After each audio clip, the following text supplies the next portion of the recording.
Hello, everybody. I've got Mark Anderson, regenerative farmer from Westbridge Farm, somewhere between Clinton and Balclutha,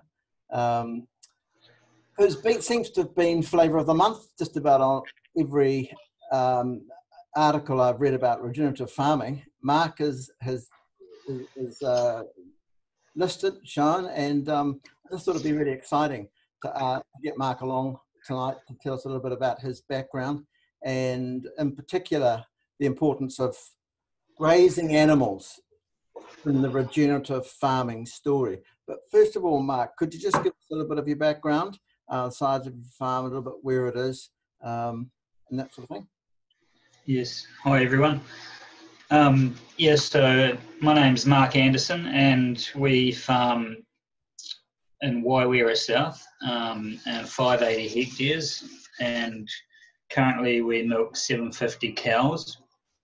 We're on the Waiwera South catchment, and we're boundary 6 kilometres of the Waiwera stream.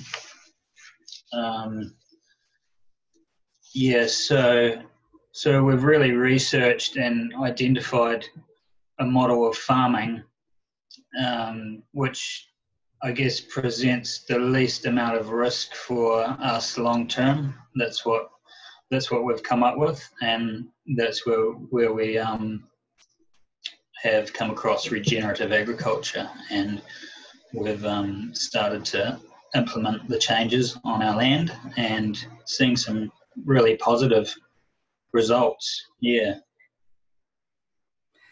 How long have you been into regenerative farming, Mark? You know, how did you get started? I've been dabbling with different types of crops for around 5 years, wintering methods. Everyone knows the cows have been in the media a lot, so I really wanted to come up with a way of addressing that, and also researching healthy food, how that could be produced in a way that increases the nutrition of the food, or the integrity of the food. So yeah, that I have an autoimmune disease, so that led me down that path, and then I started to meet other people who were practicing regenerative ag, and yeah, the more I started to learn, the more connections I made, and just the learning just accelerated, and yeah, it's quite addictive. It's pretty awesome once you start to see the results happening before you. Yeah. And one of the images that I've got of you is holding this massive daikon radish. I think I can bring it up on the screen here. Yeah, here it is. You can see that on the right-hand side, there's Mark has dug a hole in one of his pastures, and this great big massive radish. Now, I bought those radishes at the supermarket and grated them, you know, into salads, and it's the pink stuff that you have with your sushi is one of those daikons. But why have you grown these radishes in your pasture, Mark? So yeah, radish is great for breaking up the pan. We've found the radish has been going down into a soil 18 inches, and it's been hitting the clay pan.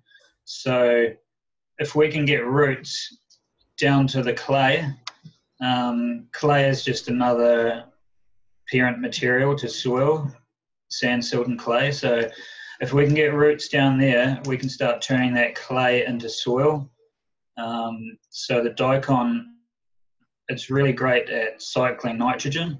So it soaks up nitrogen, and it creates tunnels, amazing tunnels, that other roots from the pastures, because the daikon's just an annual, so it'll be there for a year and then it'll be gone, and it'll rot down into the soil, and then other perennial roots will track down those tunnels and start making their way down towards the clay. And with that, we'll start harvesting and holding more water and filtering more water so that we have clean water leaving our land. Yeah, that's how we use daikon. We'll also use daikon if we damage a paddock with surface pugging, hoof marks. If there's slight compaction in that paddock, we may seed down with the pasture perennial species a higher rate of daikon radish, and that'll help mitigate that compaction layer. Yeah, we found it works really well. Oh, amazing. Yeah, look, I've got some other photos here. That's not you, is it? But no, there you are. And I think it's another one just over here. No, where am I? I'll just see if I can bring it up. No, I've lost it. But there was a picture of your pasture. Well, there is some of it. Yes. But, yeah, so I clicked on the wrong item, and so I lost the picture of the... Most of our pastures now will seed down with at least 3 or 4 annuals in the pastures to give it extra yield in that first season of grazing, plus also adding those soil health benefits for the future pasture that comes away. Right. Now, Mark, you've got, what, nearly 750 cows or something? Is that right? Yes. Yeah, amazing.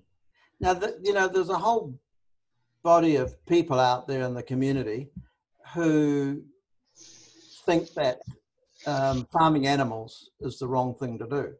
Now, it might be their choice of lifestyle or diet, but I've always thought that animals, and especially cows, were an amazing thing to have on the land because of the poo that they leave behind, the way that they convert dry matter into instant compost.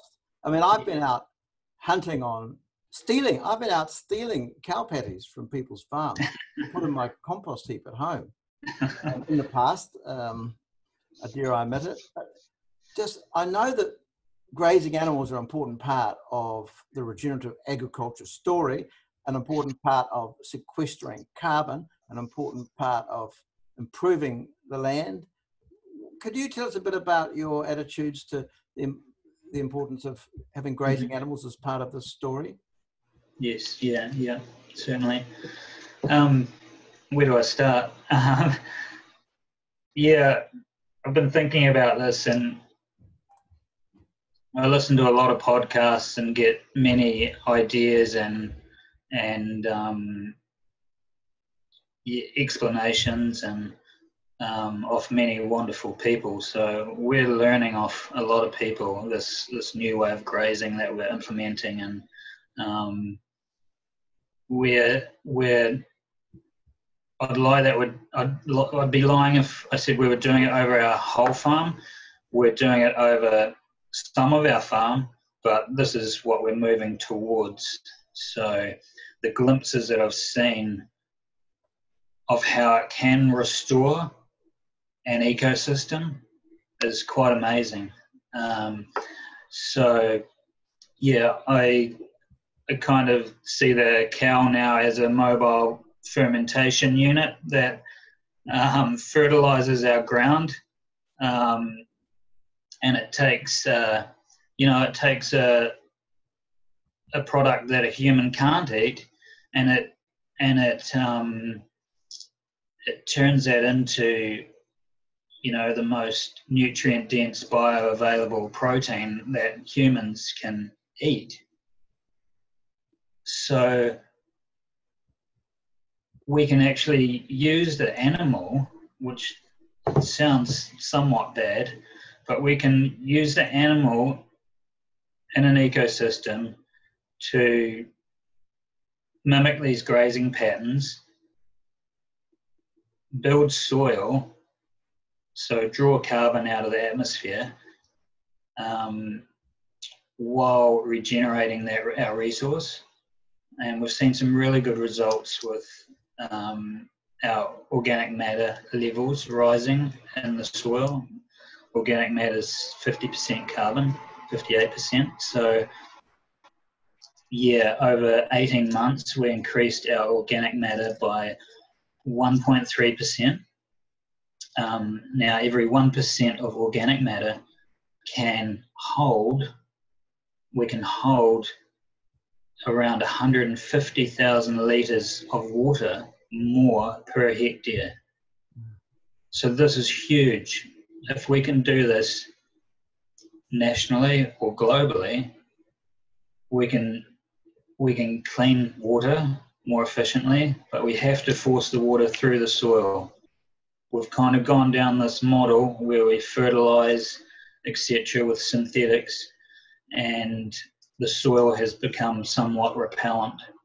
So the way we're doing it is we're reinstating the biology with these grazing patterns. And maybe I should talk more about the grazing. Yes, yeah, that'd be good. So with the grazing we're doing, we try and mimic natural, I guess, I think we'll hear more about biomimicry and mimicking nature more in the future. It's important now, but it's going to become more important, I feel. So we come into these paddocks, and we're hitting these paddocks at about, in the growing season, around 8,000 kgs of dry matter. So it's very, very tall. Well, not as tall as me, but and we're eating a third, trampling a third, and leaving a third. So we want to create competition. So we come into these paddocks at high stock density. So we mob the cattle up. We mob them a lot tighter, but we have more shifts, and we shift them more often. So we've gone to once a day milking so that we can concentrate on grazing shifts as well. So we come into the paddock, we come in the morning, one break. Before lunch, another break, one after, and then another one during the day. And it creates this level of competition between the animals. So that we really want them to take one bite, one or two bites. 2 bites is almost too much. But what we see from this and from the high stock density is that's where you create the trampling. So that trampling is the circular system. It's putting the biomass back into the ground. So common threads are we're taking protein or product off the land, so you need to return something. So this is our way of returning it. It's the biomass, and you have to return more biomass than what you take. So this is where we've done these trials on our paddocks, and we're seeing increases in minerals, and we haven't added any. So we're seeing potassium levels double, we're seeing mineralizable nitrogen increasing greatly, and other micronutrients all increasing. So it just holds so much promise. So I've had these glimpses of this taller grazing, and we're also seeing nesting birds nesting in the paddocks.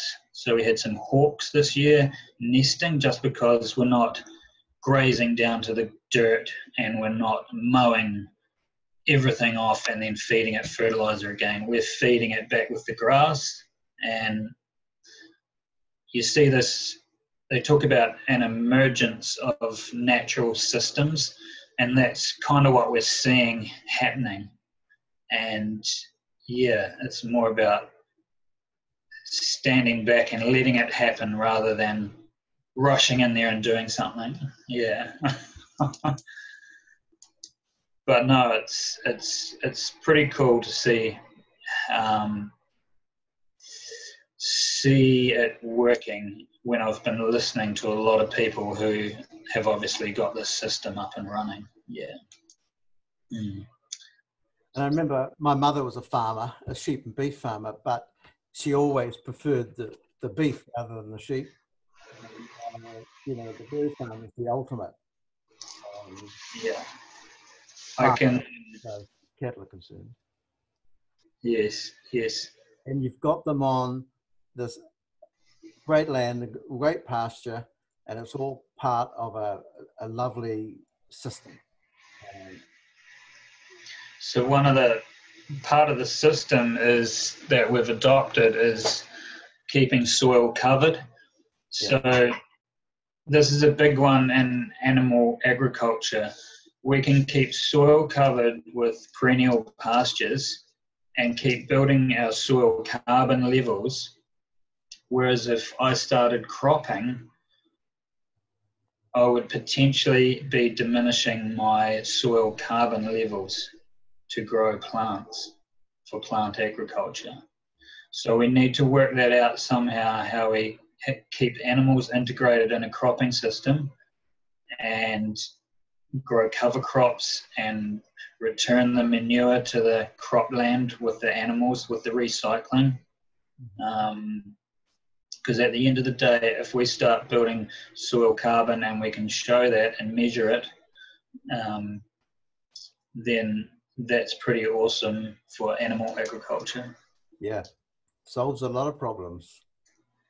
Yeah, it does. Yeah, that's what that's our aim. That's our aim to showcase the benefits for sure. Mm. Oh, well, it's been lovely talking to you, Mark. I won't refer to you as the daikon radish guy, but that is going to stick with me forever and ever. But I've also seen lovely photos of your cows and your pasture, and it's really exciting what you're doing. I think, you know, your sincerity is really demonstrated just in hearing you talk for a while, and it's been really, really rewarding. Thank you for giving up your busy time. What it took 3 goes. I mean, you've been working into the night what have you been doing? Putting biological preparations onto the land?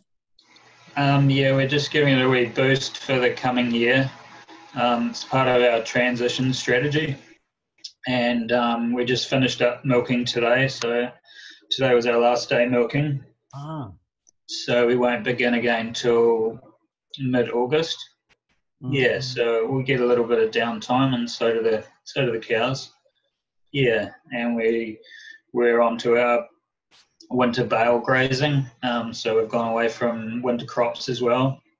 So we'll be holding a field day at some stage for people to come and have a look what we're doing there. And yeah, I'd like to have a look. So your cows won't be on mud, if you like, over the winter.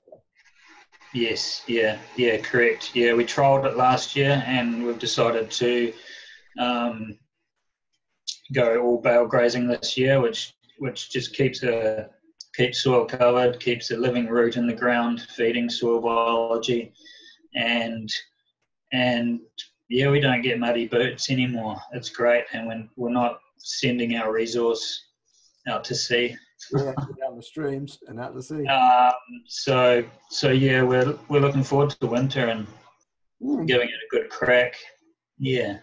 Oh, that's amazing. Because I mean, that's you know, that'd be number one issue with townies, I think, and tourists when they're driving around New Zealand, seeing stock end up to their bellies in mud during the winter. It's great to be able to get away from that. Well done. That's amazing. Oh, well, look, thank you for your time again, Mark, and I'd love to catch up with you down on your farm one day. Sounds great. I'll send you an invite. Okay, and we'll catch you later. Thanks, Rhodes.